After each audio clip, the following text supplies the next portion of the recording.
Hello guys, நம்ம இன்றைக்கி marshal master episode 94 தான் வந்து பார்க்க போகிறோம். எபிசோடுக்குள்ளே போகிறதுக்கு முன்னாடி என்னுடைய சேனலை நீங்கள் மறக்காமல் சப்ஸ்கிரைப் பண்ணிவிடுங்க. ஓகே, வாங்க எபிசோடுக்குள்ளே போயிடலாம். நான் உன்னை பார்த்துட்ருக்கேன். உன்னுடைய சாட இன்டென்ட் பார்த்தீங்கன்னா நல்லா தான் இருக்குது. அன்ஃபார்ச்சுனேட்லி உனக்கு பார்த்தோன்னா ஏகப்பட்ட காயங்கள் ஏற்பட்டிருக்குமே அப்படின்னு சொல்லிட்டு கேட்குறப்ப, நான்சென்ஸ், நீ என்னடா பேசுகிற, நீங்கிறது போடா அப்படின்னு சொல்லிட்டு நம்ம வாங்கு சொல்லுவான். வாங்கு சொன்னதுக்கப்புறம், நான் நீ இப்படியே ப்ராக்டிஸ் பண்ணிருந்தேன்னா உன்னுடைய ஃபிங்கர்ஸ்லாம் எல்லாமே உன்னுடைய வலியை உணர்ந்துருக்குமே அப்படின்னு சொல்லிட்டு கேட்குறப்போ, அவன் கையும் பார்த்தீங்கன்னா அப்படியே உதறோம். நீ பார்த்தீங்கன்னா லாஸ்ட்டு 2 டேஸாக ஒரு சின்ன ரெஸ்ட்டு கூட எடுக்காமல் உன்னுடைய ஃபிங்கர்ஸை பார்த்தீங்கன்னா பயங்கரமாக ஃபோர்ஸ் கொடுத்துட்ருக்க. இதனால் வலியை போக்கிறதுக்காக நீ பெயின் ரிலாக்ஸிங் பில்ஸை எடுத்துகிட்ருக்க.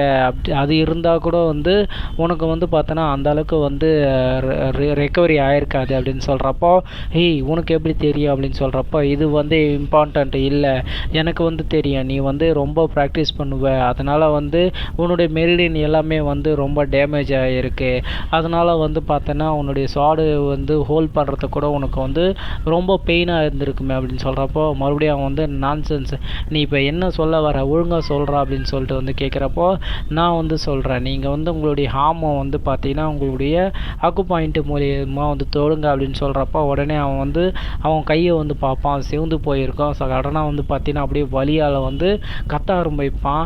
நான் தான் சொன்னல, உங்களுடைய அக்கு பாயிண்ட்டு எல்லாமே பார்த்தீங்கன்னா ரொம்ப பெயினால் டேமேஜ் ஆகிருக்கு. இந்த இடத்துல தான் பார்த்தீங்கன்னா உங்களுடைய ஃபிங்கர்ஸை பார்த்தீங்கன்னா ஜாயின் பண்ணுற இடம். இதை மட்டும் நீங்கள் டேமேஜ் பண்ணிட்டீங்கன்னா கூடிய விரைவில் நீங்கள் ஒரு குப்பையாக மாறிடுவீங்க அப்படின்னு சொல்லிட்டு அவன் எழுந்து போவான். தான் மனசுக்குள்ளேயே 1 2 3 நம்ம ஹீரோ நினைக்கும் போதே நில்லு, எனக்கான சொல்யூஷனை நீ கொடு அப்படின்னு சொல்லிக்கிட்டு நான் ஒரு யூஸ்லெஸ்ஸாக இருக்க விரும்பலை, நான் ரொம்ப ஸ்ட்ராங்கான பர்சனாக இருக்க விரும்புகிறேன்.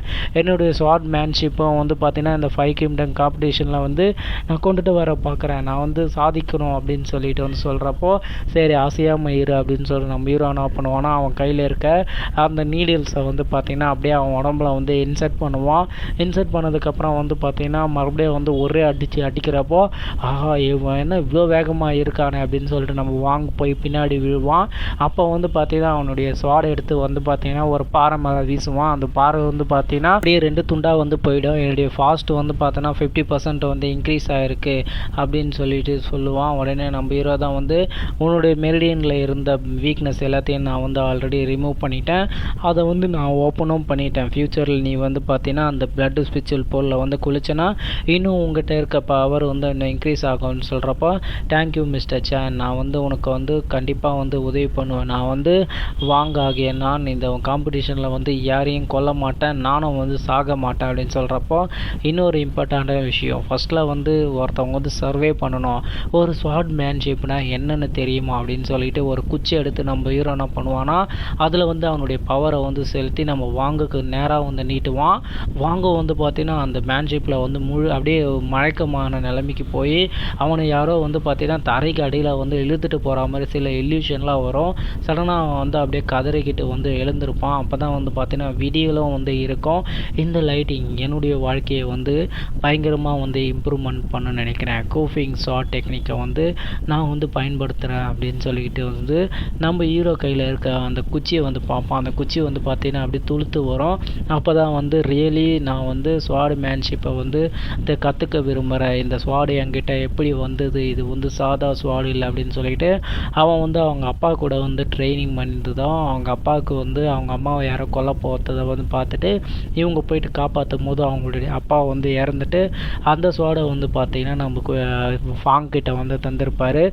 இந்த ஸ்வாடை நீ பாதுகாப்பாக வச்சுரு அப்படின்னு சொல்லிட்டு வாங்கிட்ட கொடுத்துட்டு அவரை இறந்துடுவார். இன்னும் சில பேர் பார்த்தீங்கன்னா அந்த ஸ்வாடுக்காக நம்ம வாங்க எவ்வளோ போட்டு அடிப்பானுங்க. அதனால் வாங்க பார்த்தீங்கன்னா அந்த ஸ்வாடை விடமாட்டான். இப்படி தான் அவங்களுடைய அப்பா ஸ்வாடு தான் அவன் கைக்கு வந்தது. அந்த பெயினோடே பார்த்தீங்கன்னா நான் எதையும் விட்டு கொடுக்க மாட்டேன், நான் அதனால தான் டேன்ஷன் அகாடமியில் நுழைஞ்சேன். டேன்ஷன் அகாடமியில் என்னை எத்தனையோ பேர் கேலி பண்ணாங்க.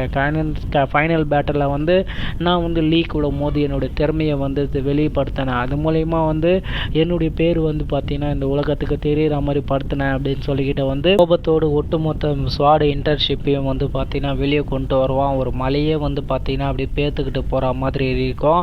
அப்படியே வந்து தரை இறங்கிட்டு என்னுடைய ஸ்வாட் இன்டர்ன்ஷிப்பை வந்து ரொம்ப ஸ்ட்ராங்காக இருக்குது நன்றி அப்படின்னு சொல்லிக்கிட்டு வந்து நம்ம ஹீரோவுக்கு வந்து சொல்லுவான். அப்போ தான் சில பேர் வந்து நேற்று வந்து பார்த்தீங்கன்னா குயிக் கிங்டம்த்தில் இருந்து நிறைய ஜீனியஸ் வந்ததாக வந்து கேள்விப்பட்டேன், அவங்கக்கிட்ட வந்து நீங்களும் தோற்று போனதாக வந்து கேள்விப்பட்டேன் அப்படின்னு சொல்லிட்டு வந்து சில பேர் வந்து கலாய்ச்சிட்டு இருக்கும்போது, உங்களுக்கு என்ன தைரியம் தான் எங்களுடைய குயின் ராயல் கூடாரத்துக்கு வந்து வர முடியும் அப்படின்னு சொல்கிறப்போ, ஜிங் சாங் ஆகிய நான் வந்து இந்த குயின் கிங்டத்தில் வந்து எங்கே வேணாலும் போகலாம், எனக்கு வந்து பார்த்திங்கன்னா நிறைய இது இருக்குது, எங்களுடைய மார்ஷல் ஆர்ட் திறமைகள் எல்லாமே வந்து ஜாஸ்தியாக தான் இருக்குது, உங்கள்கிட்ட இருக்க எல்லா பொருளும் வந்து எங்களுக்கானது தான் அப்படின்னு சொல்லிக்கிட்டு வந்து அவனுக்கு சொல்லுவானுங்க.